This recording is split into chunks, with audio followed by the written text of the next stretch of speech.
Last నేను ఒక video upload చేశాను బిట్రగుంట వెంకటేశ్వర స్వామి తిరునాళ్ళ గురించి.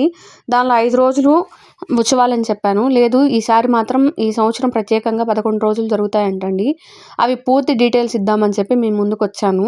26 ఫిబ్రవరి వచ్చేసి ఉదయం 8 గంటల నుంచి గిరి ప్రదక్షిణ స్టార్ట్ అవుతుంది. సాయంత్రం 8 గంటలకి అంకురార్పణ. 27వ తేదీ ఉదయం 7 గంటలకి తిరుమంజనం, రాత్రి 7 గంటలకి ధ్వజారోహణం.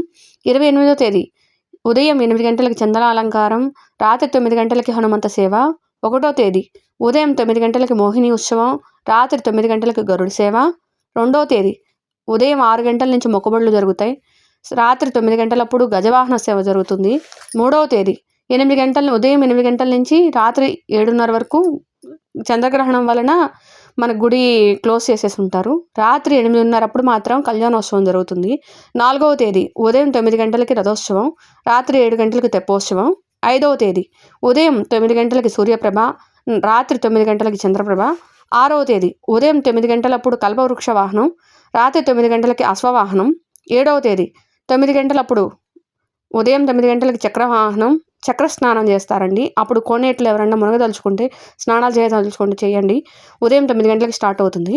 రాత్రి 9 గంటలప్పుడు ధ్వజారోహణం. మళ్ళీ 8వ తేదీ ఉదయం 9 గంటలప్పుడు పుష్పయాగం, రాత్రికి 9 గంటలప్పుడు ఏకాంత సేవ అండి. ఎవరన్నా మిస్ చేసుకోకుండా చూడదలుచుకున్న వాళ్ళు చూసి రండి.